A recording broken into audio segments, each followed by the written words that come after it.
India आज के देखने वाले दर्शकों को बताना चाहेंगे, आज हम ऐसे एक्टर के बारे में बात करेंगे। उन्होंने अपनी ज़िंदगी काम की शुरुआत की है ब्लैक एंड वाइट पिक्चर से और आज कलर का ज़माना है और उन्होंने इतना नाम कमाया है। पिक्चर के अंदर विलन का रोल किया है और हमेशा सपोर्ट किया है और पिक्चर हमेशा सुपर से डुपर हिट हुई है। धार्मिक पिक्चर भी उन्होंने कई की है। उनका नाम है जीवन साहब। सोच लो भाई। मैं तो दया धर्म के लिए हमेशा तैयार रहता हूँ। अरे तुम्हारा धर्म तो पैसा है कुंदन बाबू, पैसा। मगर हम तुम्हारी दया के भिखारी नहीं हैं। मर्द हाथ फैला के भीख नहीं मांगता, हाथ दबा के शर्त मांगता, शर्त बात से पलटना। इन्हीं पैसों के लिए तुमने अपनी बहन का घर नहीं छोड़ा। ये लोग क्या लगते हैं तुम्हारे? कोई नोट तुमने फेंके थे? जीवन साहब के साथ जुड़ने में मुझे आपने कई पिक्चरों में काम किया। जरा जीवन साहब की ज़िंदगी पे और फिल्मों के ऊपर और उनकी एक्टिंग के ऊपर कुछ रोशनी डालेंगे आप सबको मेरा सलाम, नमस्कार, सत श्री अकाल। सलाम भाई। हमारी इंडस्ट्री में बहुत कलाकार हैं, बहुत माशाल्लाह, एक से एक दिग्गज। पर कुछ लोग ऐसे हैं जिनका कोई साने नहीं है, कोई जवाब नहीं देने वाला। उनमें से आपने इतने बड़े नाम का आपने वो किया है, जीवन साहब का नाम लिया। हम अंकल बोलते रहे हमेशा, अभी भी बोलूँगा मैं जीवन अंकल। जीवन अंकल एक ऐसे सपोर्टिंग एक्टर रहे हैं जिनके आने से आपका फ्रेम एकदम भर जाता था और देखने वाले सबको छोड़ के जीवन अंकल पे फोकस करते थे। तो ये उनका फ़न था, फ़न की ताकत थी, आर्ट था उनका। और मैं समझता हूँ कि ऐसे फ़नकार इंडस्ट्री में बहुत कम आए हैं और आइंदा तो आएंगे भी नहीं। ये मैं चैलेंज करता हूँ इस बात का। कुछ लोग में से जीवन अंकल नंबर 1 है, जिनका कोई रिप्लेसमेंट है ही नहीं, ना होगा कभी। आप समझिए, इंडस्ट्री में तो है ही नहीं, अभी आइंदा भी नहीं होगा। ये कन्फर्म बता रहा हूँ मैं आपको, क्योंकि उस मयार के लोग नहीं है साहब, कलाकार नहीं है उस मयार के।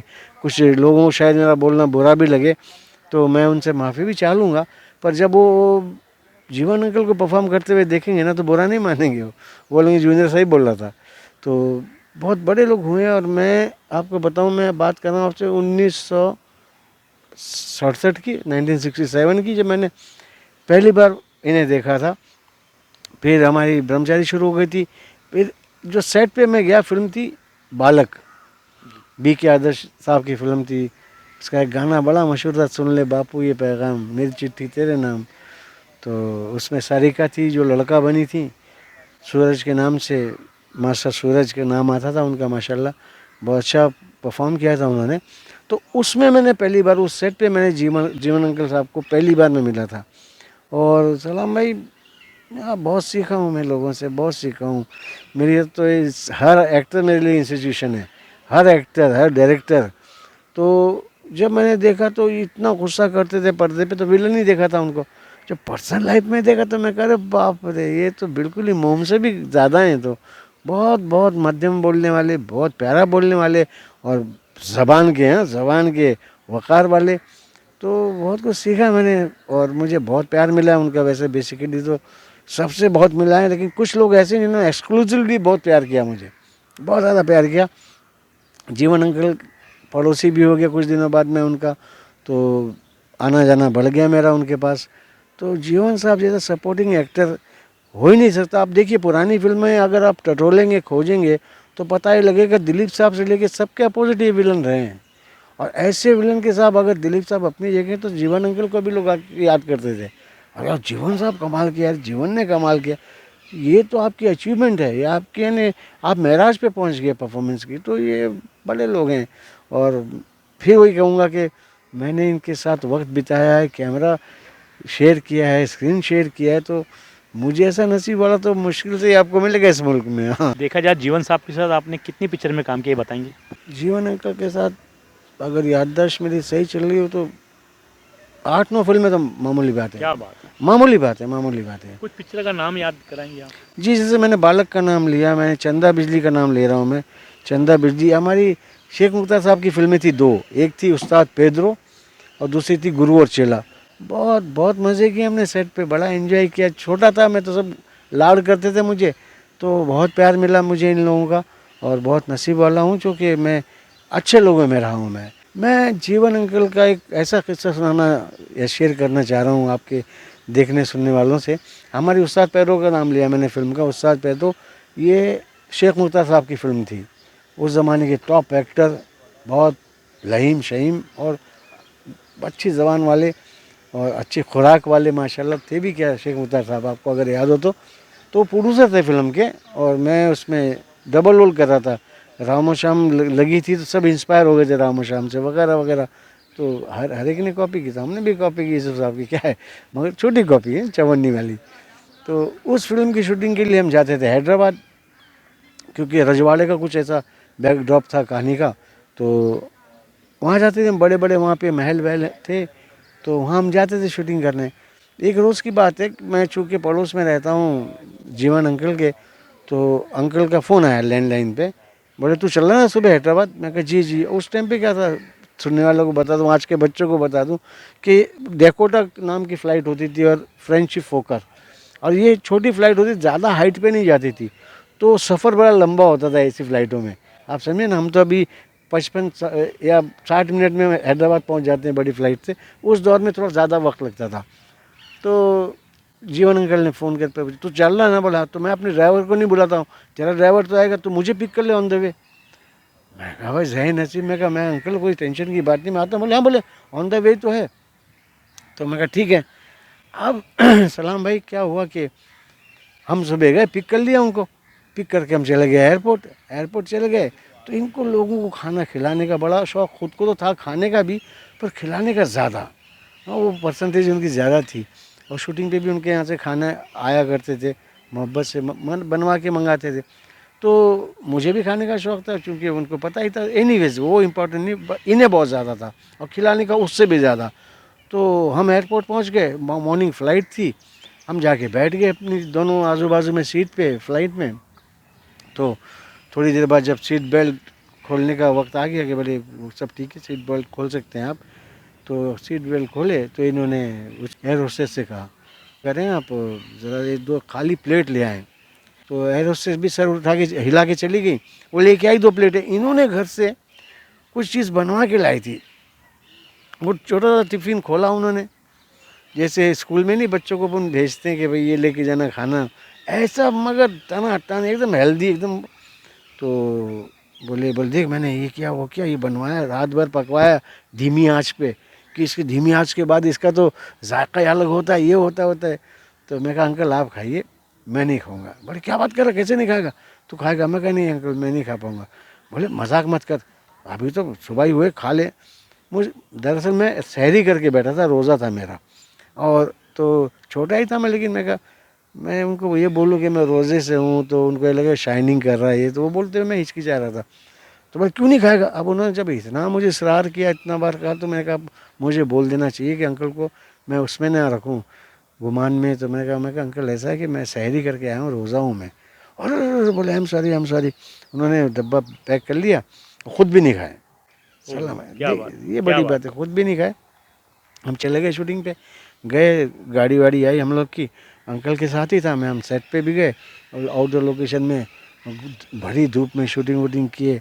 शाम को हुआ पैकअप, 5 सवा 5 बजे पैकअप हो जाता, क्योंकि जब सन डाउन होता था तो लाइट कम हो जाती थी, तो पैकअप जल्दी पैकअप हो गया। आए तो हम लोग सब इकट्ठा रहते थे शेख मुख्तार साहब के रूम में, पूरे दस्तरखान बिछा दिए उन्होंने और अफ्तारी की तैयारी की। जब रोज़ा खोलते हैं उसे अफ्तारी कहते हैं, बहुत से लोग अगर नहीं जानते हो तो बताऊँ मैं आपको। तो काफ़ी लोग रोज़ा थे स्टाफ में। तो क्या हुआ, इनके बड़े होटल के रूम में शेख मुख्तार साहब के अफ्तारी का उन्होंने इंतज़ाम कर दिया था। सबको फ़ोन करके बोला भाई जो रोज़ा हैं मेरे कमरे में आएंगे, जो रोज़ा हैं आप मेरे कमरे में आएंगे, और जो रोज़ा नहीं है वो भी आएंगे। ये मोहब्बत वाली बात। तो अब हम लोग सब आ गए, सामने ही मस्जिद थी, होटल के बिल्कुल बैंक अपोजिट मस्जिद थी।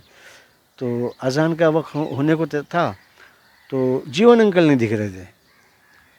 तो शेख साहब ने कहा भाई जीवन साहब नहीं दिख रहे, जीवन साहब के रूम में फ़ोन करो।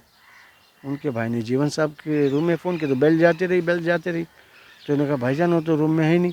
भाई ढूंढवाओ यार, अफ्तारी के टाइम और कहीं जाते तो बोल के जाते, हैं होटल में ही वो कुछ। तो फिर आप यकीन कीजिए सलाम भाई, बहुत सी बातें मैं बोल नहीं सकता। फ़ोन आता है जीवन अंकल का शेख मुख्तार साहब को, भाई आप लोग शुरू तो नहीं किए ना, बस अभी 1 सवा मिनट और है, बोले अफ्तारी में अभी अजान होने वाली है, मैं आ रहा हूँ, चिंता मत करना मैं आ रहा हूँ, और जूनियर को रोके रखना मैं आ रहा हूँ। सलाम भाई वो आए हैं गरम गरम, वो सुबह का टिफिन गरम करने लगे थे किचन में, क्या बात है, क्या वो बात है। करवा के लेके आए, फिर ला के सामने रख के, और वो अजान हुई और सबने रोज़ा खोला, उसमें से कुछ पीस में तो मैंने लिए, शेख साहब ने लिए, सब ने लिए लिए लिए लिए। तो जीवन साहब बोल पड़े, बोले मैं इससे इतना शर्मिंदा था, पशेमान था मैं बच्चे से, बोले सुबह सुबह मैं आ गया हसबे मामूल, मैंने अपना नाश्ते का टाइम था तो मैंने नाश्ते करने के बाद उन्होंने पूरा एपिसोड सुना दिया शेख साहब को।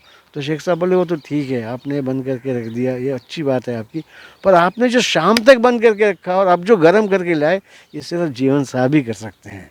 क्या बात है, क्या बात है। अब आप देखें सलाम भाई, सुनने वालों से मेरी दरख्वास्त है कि ये जो कुछ गंदी हवाएं हमारे आपस में मोहल्लों में घूमते रहती है, वो हवाएं को छाटें, उस हवाओं को, वो हवाओं को छाटें, क्योंकि दौलत जो है वो मोहब्बत ही है।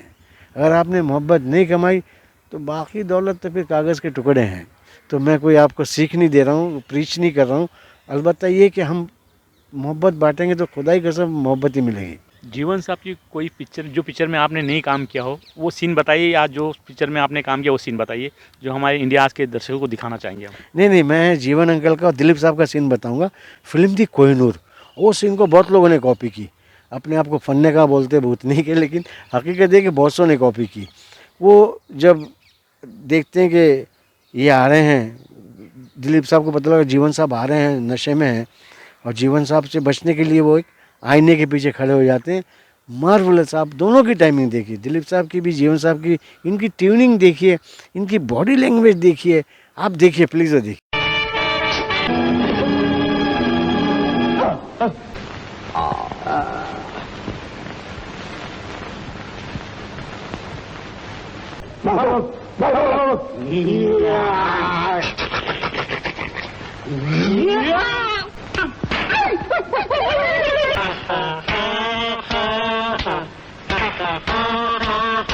और एक कोई फिल्म का सीन बताइए। फिर तो आप ये चंदा और बिजली का हमारा डाल दीजिए, जहाँ मुझे मारते पीटते मैं नाचता भी हूँ, मेरी पतली कमर, मेरी नाजुक उमर, वो छोटा सा है जब वो सीक्वेंस बहुत अच्छा है, छोटा सा। 3 रोज से खाली हाथ चला रहा है। कान पकड़ खड़ा हो जा। चल रे किंगो मास्टर, सामने आ जा। आए तुम सब लोग बैठ जाओ, बैठ जाओ। चल बे, वो जनाने वाला गाना सुना, पतली कमरिया सुना ना। मोरी छोटी उम्र, मोरी पतली कमर, मोरी तिरछी नजर, आई कान फिरने बजरिया। उसमें इनका बोलने का तौर तरीका, मैनरिज्म जिसे कहते हैं, गेटअप, वो सारी चीज़ें इन्होंने संभाल के रखी हुई है घर में। जो जो गेटअप इन्होंने फिल्मों में अप्लाई किए, यूज़ किए, सब इनके घर में बाकायदा इन्हें ऐसे बड़े से उसमें दीवार में चिन्हाए हुए हैं, कबर्ड लगे, बाकायदा कबर्ड्स हैं, और वार्डरोब जैसे बने हुए, उसमें फिल्म की एक पन्नी भी लगी हुई, बोला फलानी फिल्म, वो गेटअप जो उनको पसंद किए।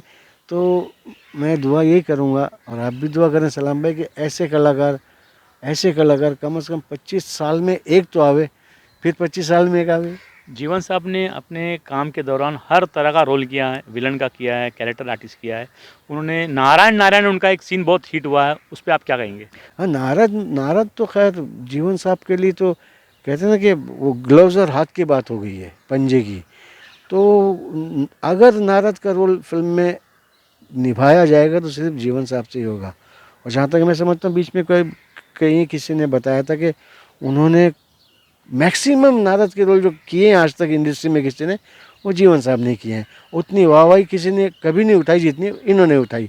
तो मालिक उन्हें अच्छी जगह पे रखा ही है, और अच्छा रखे हमारे अंकल। ये हमारे एक्टर जुनैद महमूद साहब, एक्टर कम कॉमेडियन ज़्यादा, कॉमेडियन कम डायरेक्टर ज़्यादा, और अच्छे इंसान, ऐसे इंसान ढूंढने में ही शायद नसीब वालों को मिलेंगे। देखिए, मैं इंडिया आज के लिए सलाम काजी।